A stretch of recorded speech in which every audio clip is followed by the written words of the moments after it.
Well, it's my great pleasure to introduce several speakers. My colleague, Richard Frase, who is the Benjamin N. Berger Professor of Criminal Law at the University of Minnesota. Professor Frase is recognized for his scholarship in the area of criminal justice, and he teaches criminal law, criminal procedure, and the Federal Defense Clinic. Richard Frase is one of the most careful and brilliant scholars of the Minnesota Sentencing Guidelines. Has done more thinking about this and more examination of this than perhaps anybody. He knows the system, I think, in more detail than anyone probably knows any system. He's a scholar in the country. Richard? And should I introduce everybody at once? Let me just introduce the other speakers that are going to be there, too. I want to introduce Emily Baxter, the Director of Public Policy and Advocacy at the Council on Crime and Justice. Emily is responsible for developing and implementing the Council's public policy agenda, services for individuals with criminal records, and education of employers to promote the hiring of individuals with criminal records. Prior to joining the Council, Emily worked as an assistant public defender representing indigent members of the Leech Lake and White Earth bands of Ojibwe charged in Minnesota State Court. She is a 2011 Bush Fellow. And also I'd like to express my thanks. Emily did an awful lot of the work, most of the work, almost all of the work to organize this forum. And we should thank her for this. Ebony Ruhland is the Director of Research at the Council on Crime and Justice. Ebony has co-designed and co-facilitated numerous research projects on racial disparities in the criminal justice system.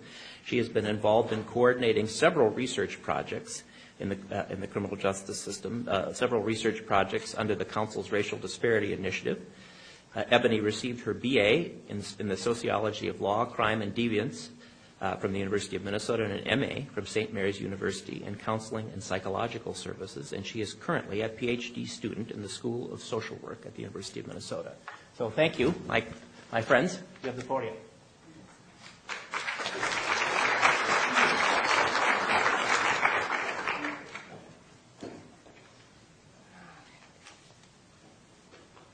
That clicker is right there. If you want it.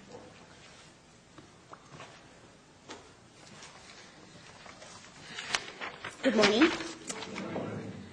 I'm just going to give a brief presentation about the Council's previous RDI initiative. And if you've attended our forums in the past, this will be familiar research to you, but it will sort of set the stage for what we're going to be discussing going forward.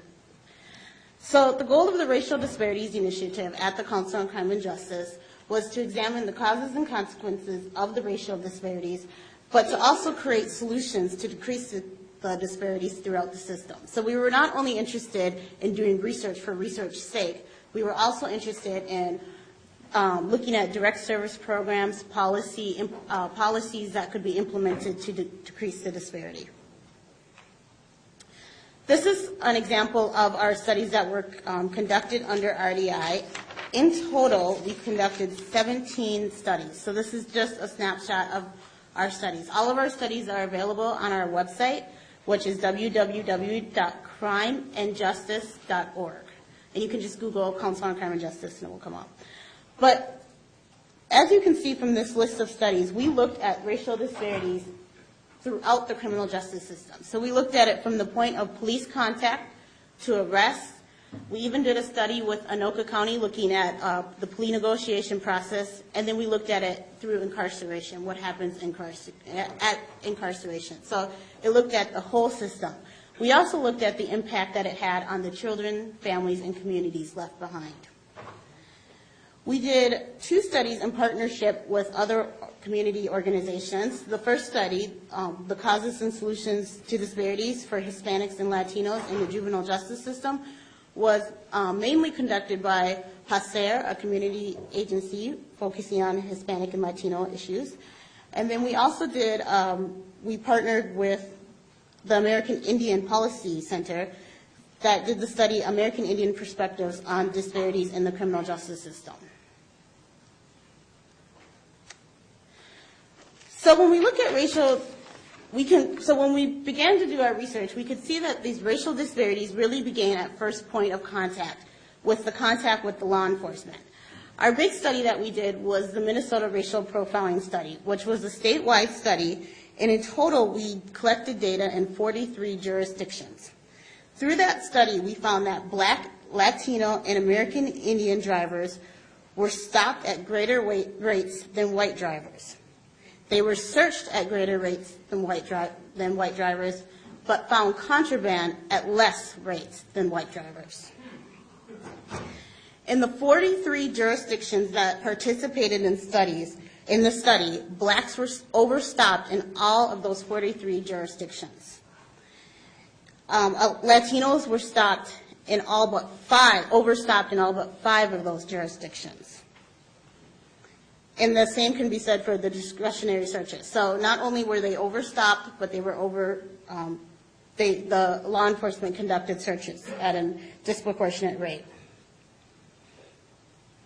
Then we also looked, so that was our racial profiling, our statewide study. Then we also did a study looking at just in Hennepin County, looking at low-level offenses.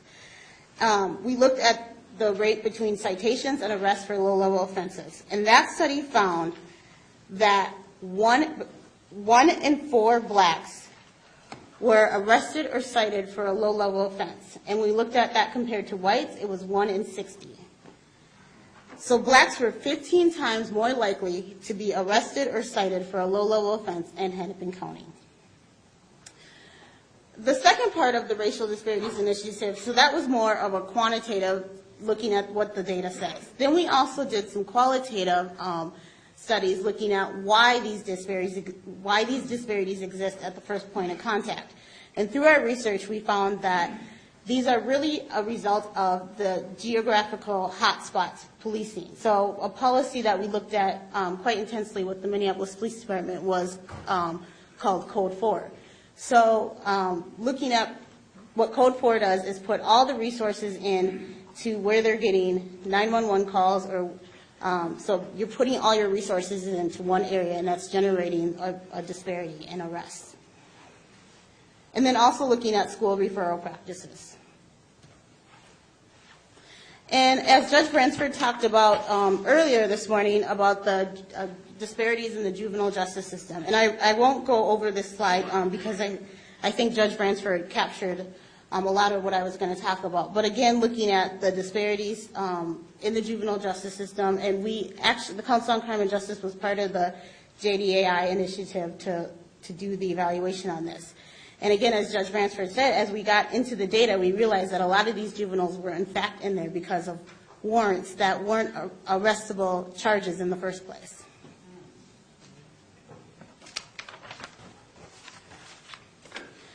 So through the Racial Disparities Initiative, we, through our qualitative study, one of our studies was done in North Minneapolis where we interviewed individuals that lived in the neighborhood.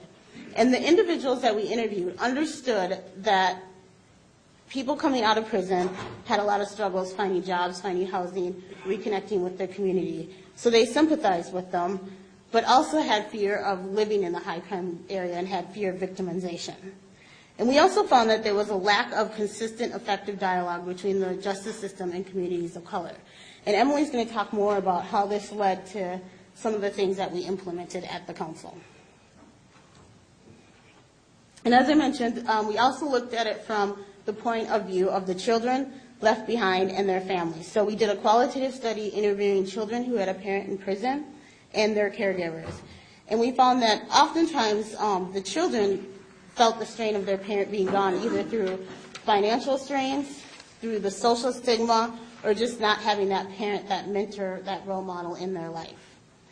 And then we also looked at so we also interviewed people that were coming out of prison and understanding their barriers.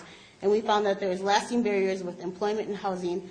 And that led to a study that we did in partnership with Dr. Chris Eugen at the University of Minnesota, looking at this more deeply. And he'll talk about that later this afternoon. So I'm not going to go over the results of those studies because I'm sure he'll touch on that. And now I'm going to turn over to Emily to talk about what we did after the Racial Disparities Initiative. Thanks, Ebony.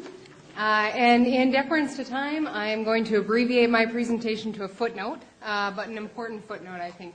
I just want us all to keep in mind, as we're talking about the data that has been collected and the data that needs to be collected, that we're doing this for a reason, that it's going to be living data, that we need to create programs and policy change and change community dialogue in order to reduce the racial disparities in the criminal justice system. Here are just a few of the ways that we've tried to do that at the Council on Crime and Justice, and other community partners have as well. For example, Ban the Box. Many people in the room are quite familiar with it, but for those of you who aren't, it's an attempt to allow people to get their foot in the door and get that second chance in life.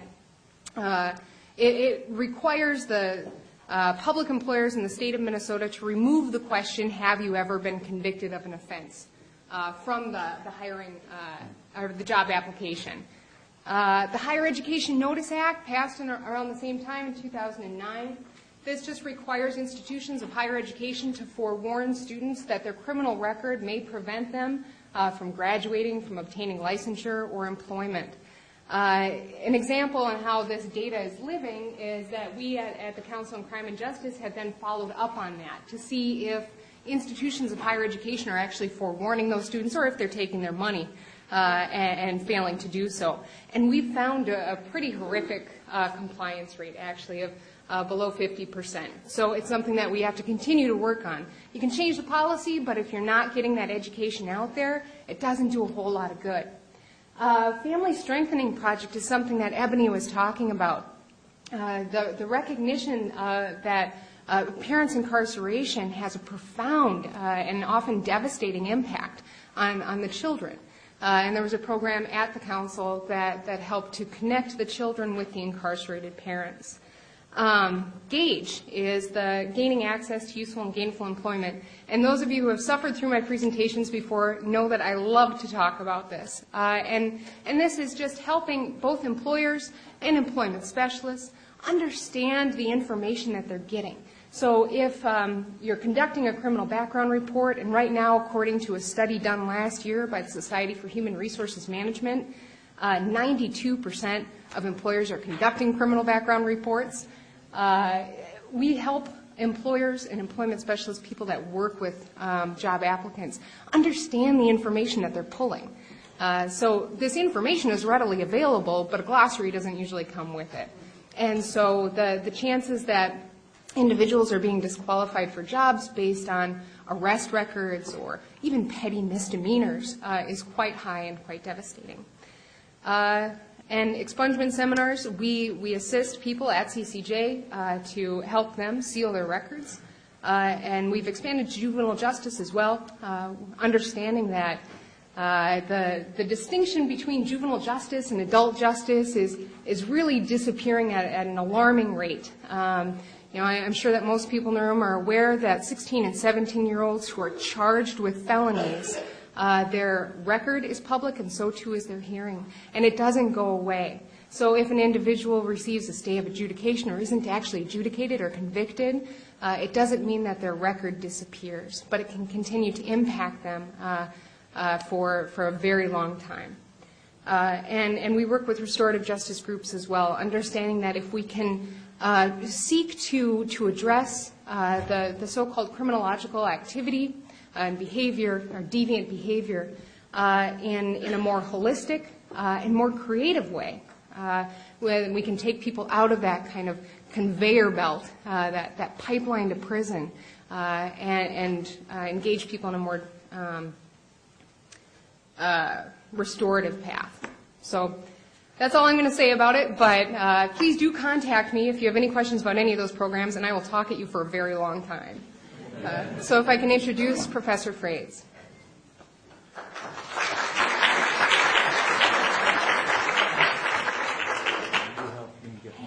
Yeah, I'm going to do that right now. Let's see if I can. Yes. Okay, put it on maybe on slideshow. Yeah, and then this is yours. There we go. Okay. Hey, it worked. Well, I want to thank the council and the institute and judicial branch for sponsoring this and for inviting me to speak. I'm going to be talking about and updating some research I did, sort of starting at the end of the system with disproportionality in prison and jail populations, and then sort of moving backward to what contributes to that, but also looking at how it sort of turns into a never-ending cycle and recycling of people. And a lot of this will build on what's already been said today. I'm focusing on the adult system. Barry Feld will be talking later today about juvenile justice. My research focused on disparities between African Americans and whites, African Americans being the largest non-white group in Minnesota, the most data. But obviously there are major disparities for other non-white groups, in particular Hispanics and Native Americans. So I guess, in order to speed up the process, let me skip sort of to where I started. These very disturbing and embarrassing ratios between incarceration rates by race. This is a common measure. If you wanted to take a single measure, obviously that oversimplifies a bit, but if you want to take a single measure of disproportionality in a system, look at the ratio of incarceration rates in jails and prisons.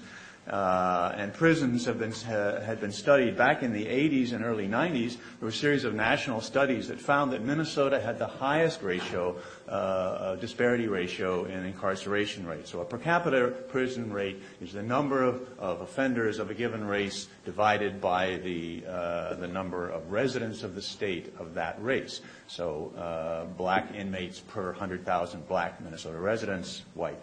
So anyway, Minnesota had the highest rate. These were rates around 20 to 1 or 23 to 1, just staggering. And in more recent years, the rates have come down, partly because we were locking up felony DWI, methamphetamine. Groups of white offenders were adding to prison populations.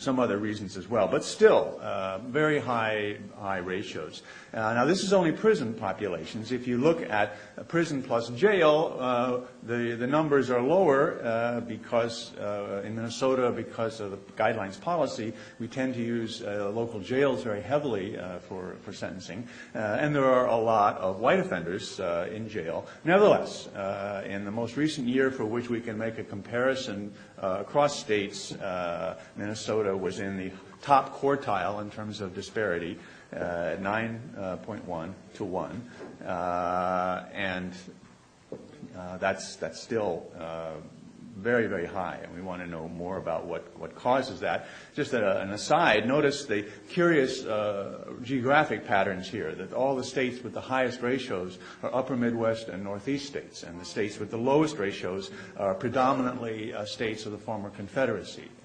What is going on there? This seems counterintuitive, but it turns out that, one classic explanation for that was that the southern states just lock up more people. And when you do that, you dip further down into the pool of poverty offenders in particular, and there are many whites in that category, and so they, equal opportunity, you lock up everybody sort of policy. But nevertheless, and there are actually some other factors that are going on as well that I found in my study. So the big picture, just sort of keep in mind, and I'm sort of a list maker myself, so I like to have a sort of a big picture list and try and at least think of each of these sub-issues. In other words, if you're looking at the bottom line of inmate populations and disparity in those populations, you have to look at all the steps and inputs up to that point. Beginning with racial differences in criminal behavior, but going through reporting to police decisions, victim witness decisions, prosecutor decisions, defense effectiveness. One thing I left off of here, there are probably several things that aren't on here, but just this morning I looked at this and I thought, my goodness, I didn't include pretrial release and detention. Which is a problem in and of itself. It was mentioned in connection with the work that's been done in Hennepin County. But it also has an impact on sentencing. You're more likely to plead guilty in return for time served if you're sitting in detention. And those detention decisions also can be racially disparate. So we continue on criminal and sentencing laws, obviously, sentencing practices. And under the guidelines, in particular, because we've reduced judicial discretion under the guidelines, we want to focus on departure decisions. I've done some research on that. And finally, what happens after the initial sentence is imposed? In particular, two things. One, revocation decisions. We make heavy use of suspended prison sentences, but then a certain number of those people, I think about 15% of them, eventually get revoked from probation and go to prison. And there is some evidence of disparity in those revocation decisions, which are not regulated by the guidelines. And then a second, even broader post-sentencing issue, and one that sort of takes us back to the start of the list again, are the effects of criminal penalties and collateral consequences on disadvantage and the risk of further offending, and we start over again at step one. And I have some information on that. So anyway, where does in these steps, where is disparity? If we sort of follow through the system, where are disproportionalities greatest? Where do they grow from one step to the next step? Notice that I didn't skip any data between arrest and conviction. We don't have any.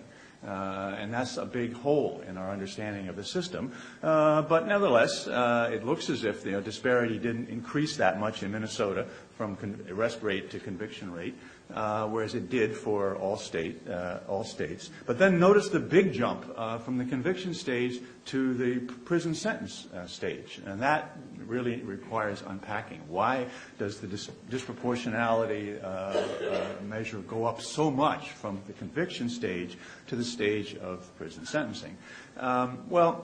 And then finally, a further slight bump up from prison sentencing to year-end populations. Those numbers aren't exactly comparable because one is a so-called flow measure of sentences being imposed. The other is a so-called stock measure of the number of people in custody at a point in time.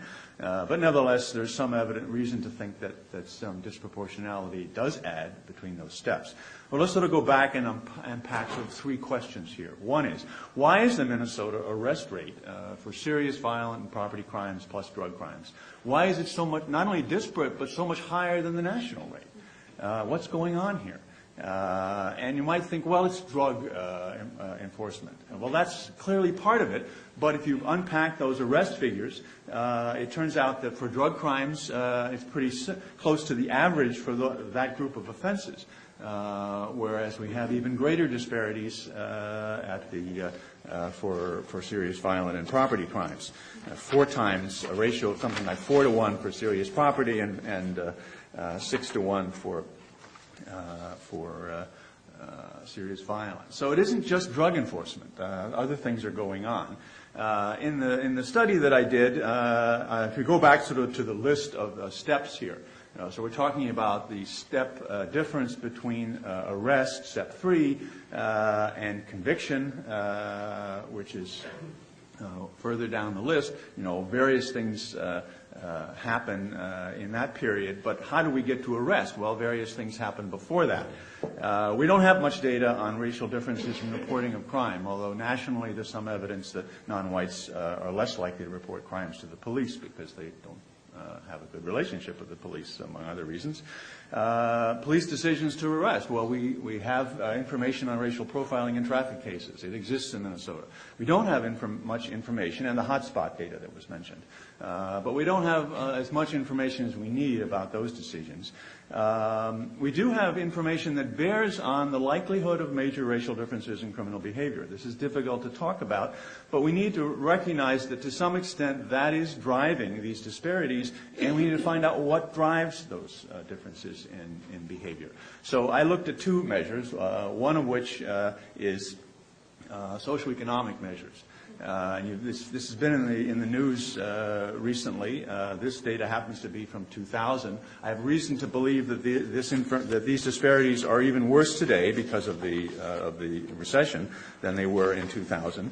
Notice that on every one of these measures, not only is there a disparity in the Minnesota rate, but it's worse than the national figures.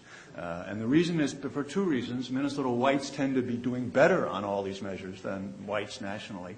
Minnesota African Americans tend to be doing worse on all of these measures, or almost all of them, than blacks nationally. So there is reason to think that we might have racial differences in behavior if you have these really very consistent and substantial differences in disadvantage by race. Another comparison I made that I don't have a slide for, if you look where people live, and this again helps to explain the Minnesota versus national data, and also these curious regional differences, the southern states having less disparity than upper Midwest and Northeast states.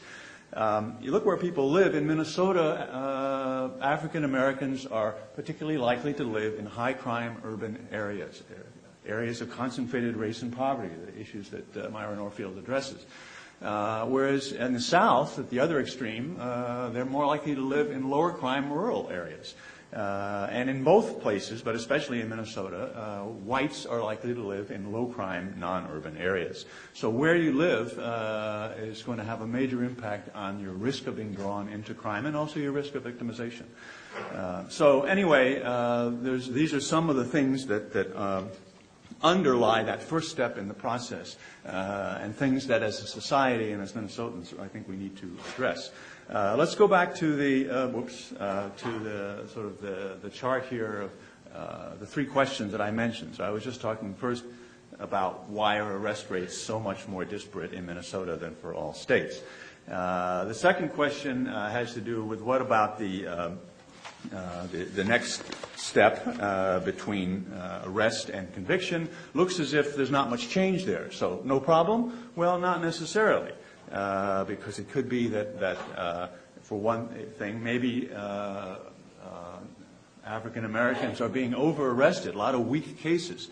And then they get screened out and the rest of them get treated severely. So without more information about the quality of arrests and the nature of screening between arrest and conviction, we can't really assess that change and say whether disparity is being added there or not. There is some evidence from some years ago, I believe, that black offenders arrested were more likely to have their cases dismissed, which could be that the cases were weak and they were arresting too many people. It could be problems of getting witness and victim cooperation, a combination of those probably. Let's focus on the next question, which is what about this jump from 8.8 to 12.1? What explains the jump between disparity at the stage of felony conviction and disparity at the stage of the imposition of prison sentences? Well, the first thing is to look at the Minnesota sentencing guidelines, which make recommendations about who should go to prison. And it turns out that year after year, African American defendants have much higher rates of recommended prison commitment. So it's typically in the upper 30% for African American defendants and 25% for white defendants. Well, what drives those differences? Why is it that the guidelines more often recommend prison for African American defendants? Well, if you look at the grid, there it is, there's three ways that you can be recommended for prison under the guidelines. So the yellow zone is the people who are recommended for prisons solely on the basis of the severity of their conviction offense. The blue zone are the people who are below the so-called disposition line, so they normally would have recommended probation sentences, but they have a mandatory minimum statute applicable to their case, such as the weapons statute or some repeat offender statutes. So you can be below the disposition line and still be recommended for prison. And then the third green group are the people who are above the disposition line only because of their high criminal history score. They don't have that high a severity level, but their high criminal history score has driven them across the disposition line. Well, you can, by comparing the distribution of whites in these three categories, you can say, what would be the predicted number of African American defendants in each of those three categories? And then you say, but what are the actual numbers of African American defendants in each of those three categories? That allows you to tease out the contribution of each of these three groups to higher black recommended prison. And this is updated from earlier data some of you may have seen. I combined data for a 10-year period, 2000 through 2009. Offense severity alone contributes 20% of the higher black recommended prison rate. Mandatory minimum sentences, some of which are triggered by criminal history, contribute 17%. And the biggest contribution is people who are recommended to prison solely because of their criminal history, 63% of that black-white difference in recommended prison rates. So clearly the criminal history score under the guideline and the way in which it factors into prison recommendations is having a major contribution, and it's the major reason why we see that bump up from disparity at the stage of conviction to disparity at the stage of the imposition of criminal sentences. Well, I said that sort of the last question in looking at these 10 or 11 or 12 steps is what happens after sentencing. And as I mentioned, there is evidence that revocation rates of probation are higher for at least for some groups of offenses than for white offenders. I did an estimate of what happens to people on supervised release. So the other kind of revocation is somebody who was in prison, got released on supervised release, which is sort of what our version of parole release supervision, and then they get revoked off of that back into prison. And there's some evidence, but it needs to be looked at much more carefully, that there's also racial disparity in those revocation decisions. Again, there are some administrative guidelines for those decisions, no legally enforceable sentencing guidelines for those. Well, the other half of the what happens after sentences is the thing I mentioned earlier on, the sort of the recycling problem. The fact that the disadvantages of conviction, especially incarceration, compound disadvantage, cause a greater risk of reoffending, and the cycle starts over again. And this compounds not only for the individual offender, but as was mentioned earlier, it has effects on the children of offenders and families and the communities, disadvantaged communities, communities of concentrated race and poverty in particular. And so what I put in a series of slides here, and I'm just going to quickly go through them, is sort of just a summary of the incredible variety of ways in which conviction and especially incarceration compounds disadvantage. Some of them have already been mentioned about problems of offender employability and housing. There's some evidence that the effect of prison on employability is not only affecting more African Americans because they have higher prison rates, but it has a greater effect because of their existing disadvantages, a greater effect on them than it has on whites. So anyway, we'll go through the list quickly. Housing, government benefits, effects on marriageability, various debilitating prisonization effects that make people more likely to hang out with other criminals, to have criminal values, to not have the supportive pro-social values, to have a variety of psychological effects that are debilitating and make them more at risk of committing further crimes. The list goes on. Reduced deterrent impact. If you're heavily incarcerating people from certain neighborhoods, eventually going to prison is no big deal. Everybody does it. So prison sort of loses its deterrent effect. And that disadvantages the community if it's not preventing crime, and it also wastes scarce resources. Families and communities, as well as offenders, lose self-worth because of high incarceration rates.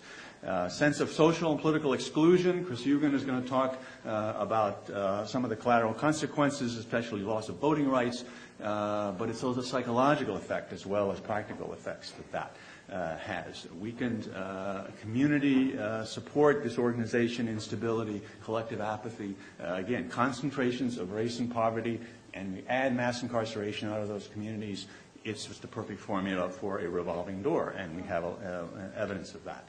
Unfilled male roles, stigma and social devaluation affecting the children and the family members and communities, not just the offenders. Family strain, children not in contact with their parents was mentioned. There's a huge number of children in this country and in Minnesota whose parents or one parent is or has been incarcerated. That has consequences, and they're bad for criminal justice and for society generally. The children are more likely to move around, more likely to act out, be disciplined, and drop out. So, and I'm sure that there, and this is just sort of what I took from a survey of some of the recent research, but it's a huge, huge collection of problems. Obviously larger than the criminal justice system, but at a minimum, we ought to be trying not to have the system make these problems even worse. Right. You know, we can't solve the problems of income inequality and racial inequality, but we can at least stop making them worse, and that's, I think, what we've been doing. So anyway, what can be done? I think we need to look more at law enforcement policies that can magnify disparities. Obviously, when we do all of our drug enforcement in certain places, we're going to disproportionately arrest the people who live there. There may be things we can look at in terms of the, you know, sort of what I was calling the possibility of over-arrest. You know, you've got a report that says there's a robber, the robber is described as a certain race, arrest 5 people like that, sort it out later. I don't know if that happens, but you know, we should look at that. It isn't just, you know, we have data on racial profiling and hotspots, but we don't really have much other data on whether there's some sort of contribution at the arrest stage that magnifies differences in behavior. We need to look at criminal laws, guideline sentencing policies. As I said before, I think prior record ought to be looked at more closely because of its strong racially disparate impact. And in particular, if we just throw drug priors in there, how does somebody get a long list of drug convictions? It has to do, in part, obviously their behavior, but in part with law enforcement decisions about where to go to look for people, how much to sell in a controlled buy thing and run up the score, so to speak. Some people are chemically dependent and keep getting involved in this. We just throw those into the criminal history score, no questions asked. I think we need to ask those questions. We need to ask whether, if what we're trying to do is predict a risk, let's not just look at criminal history sort of intuitively and say, well, longer criminal history, higher risk. You know, let's unpack that. Maybe we'll find that some of these prior convictions really don't add any risk prediction value. They ought to drop out. We need to look at penalty increases that we expect to have disproportionate racial impacts. And this is something that Professor Reitz is going to talk about this afternoon, something that was pioneered in Minnesota at the support of Michael Tonry and Kevin Reitz, of using the ability that the Guidelines Commission has to make fiscal impact assessments of how many people are going to be in prison 2 years out. We can do that with how many people of a certain race are going to be in prison 2 years out. And we can also, I would add, say, where are they going to come from? So this ties in with Myron Orfield's research. You know, are we going to disproportionately be, if we increase this penalty, locking up people of color and people from certain disadvantaged neighborhoods? I think we have the technology to do that. And if we have that information, we can at least think again. We really need to increase this penalty. Some people have suggested a social disadvantage mitigator, if you consider the person's culpability is reduced if they had really poor choices available to them growing up. Obviously, that's has a number of problems, but I think if we're concerned with not punishing people more than they deserve, which is what the Minnesota guidelines are premised on, we ought to be willing to consider that, and it will help to mitigate the disparities we're talking about. Another way to deal with people who are disadvantaged but risky, and some of them are, give those offenders priority in treatment and community resources.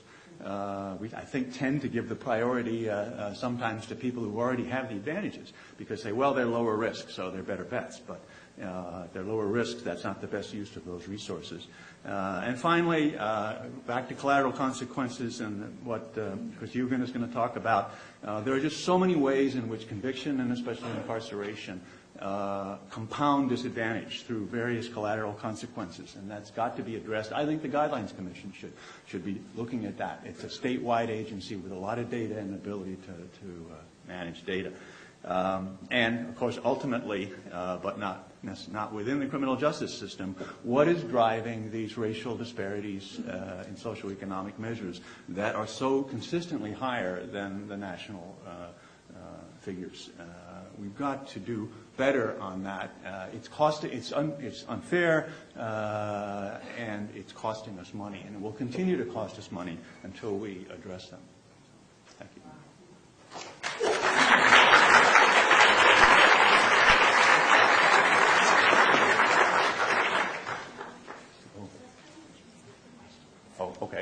guess. Questions? Over here. Hi. Okay, hi. This is really interesting, and it's very concerning. The disparities in Minnesota are very concerning. I mean, and they're not, this is not new to those of us who pay some attention to these things. But I have a question, kind of maybe a technical question about your data. When you're doing these ratios, and you're doing this black to white ratio, I want to unpack that a little bit, because when you do in any of these measures, when you're doing the number, say number incarcerated with the denominator being the population, say black incarcerated people to the number of black people in Minnesota, and then you're comparing that to other states, are you doing anything to age adjust that population, and would it make any difference? And I know that's kind of technical for a lot of people here, but you know, who's in that 100,000 makes a difference. And if you're comparing Minnesota to some other state, and say in another state, the black families tend to be younger, or, you know, I mean, we know that our population is aging, and we know that different ethnic groups might not be aging as a population at the same rates. So does that make any difference? Yeah, no, it's a problem with all of the, I came into this body of research, I had this chart that showed the terrible ratios from the 80s and the early 90s.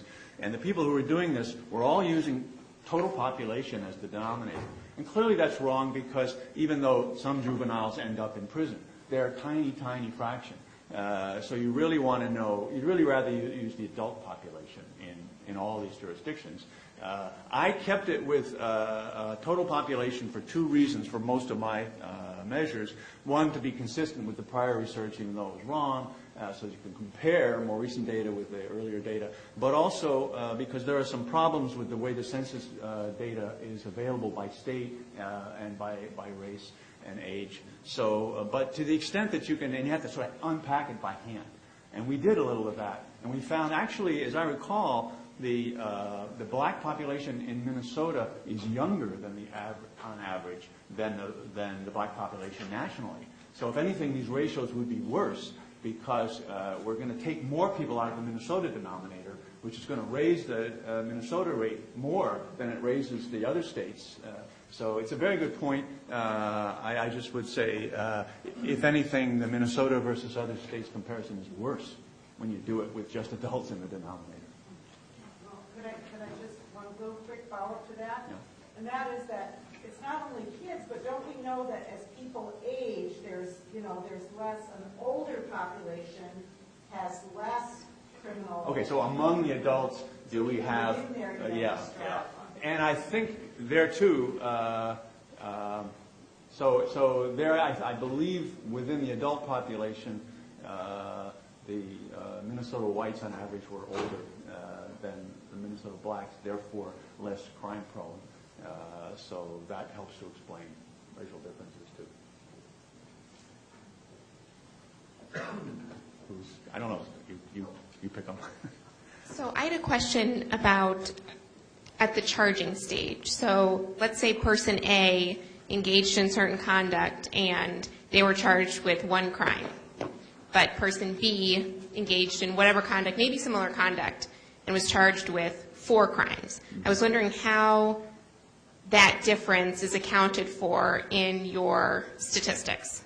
Well, I was using Guidelines Commission data on convictions, which is an offender-based system, so one offender counts 1 unit, whether they have multiple counts or single counts. I have actually tried to look at, because multiple counts have an effect, for example, on your criminal history score in the future, and sometimes in the very day you're being sentenced on the so-called Hernandez sentencing, where you get sentenced one count after another and you just move across the grid with each additional count. And there's also the possibility of consecutive sentencing. So I looked, and actually it's difficult to find sort of consistent racial differences in the number of counts at conviction. So I'm not sure that's a major source of the problem. But still, it is one of the contributors to criminal history. But I think not in terms of multiple counts, a disparate impact.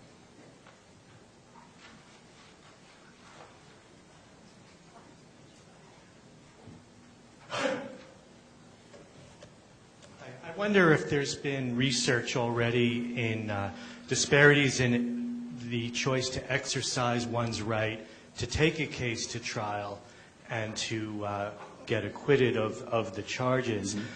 You reference plea bargainings on the list. I presume the way I hear it most is potential disparities in what is offered, but there's also the disparity in the perception of the person being offered the plea bargain of what can they trust the result, can they trust the jury, can they trust, in some cases, their lawyer. And it seems, especially with the with what is at stake for criminal history, that some of that, on that right side of that grid, some of the criminal history driving the sentences may have been cases that because of the risk management aspect of choosing to plea, they've built up a criminal history and then come to pay for it in the long run.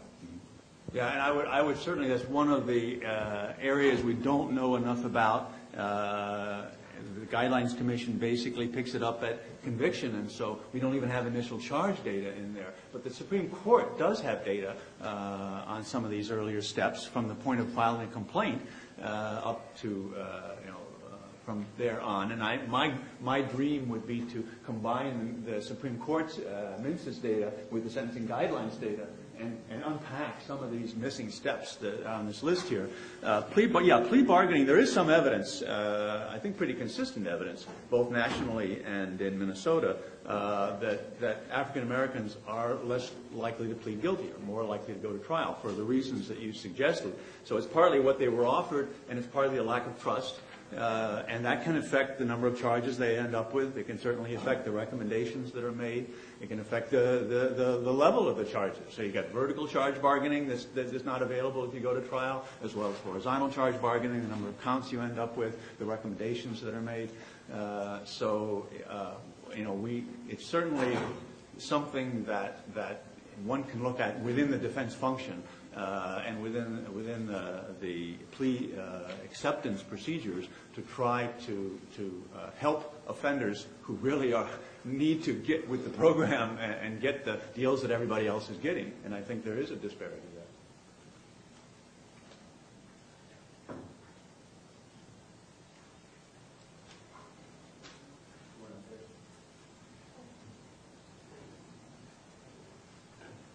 Am I calling on people, or is there oh, there she goes.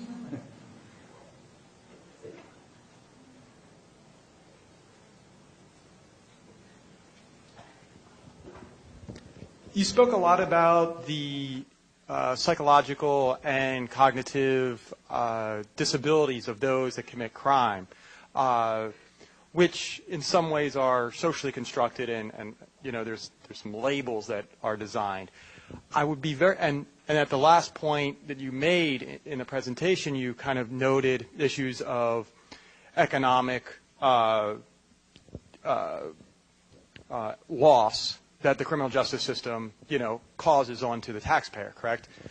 I was interested, just looking at these bullet points behind you, on, yes, there's a lot of money being lost, by the taxpayer, but who is profiting off these? And do you tease those issues out, right? The industrial complex. And then what is the psychological and cognitive disabilities that those individuals, because they are, doing what they're doing, have? So it's not just on the quote criminal. I guess I didn't understand the disabilities on who at the end of your comment there? The disabilities of those, like for instance, what is the psychological effects of police that commit, arrest individuals, right? I mean, that's hard to do, right? It's not an easy job. So what goes on, and what type of disabilities do police receive by having a position of authority? Yeah, I don't know of any studies in Minnesota. Maybe the council has done some on sort of what sociologists would call police subculture and police personality. There's certainly a lot of national data on that. And it's kind of an active occupational hazard if you're a police officer. You're exposed every day to bad stuff. And So it sort of magnifies whatever biases and personality problems an officer had coming in, and therefore probably contributes to at least implicit bias, if not explicit bias. But I don't know of any research in Minnesota on that. But they are major decision makers, and so their psychology is important. Yes, it is.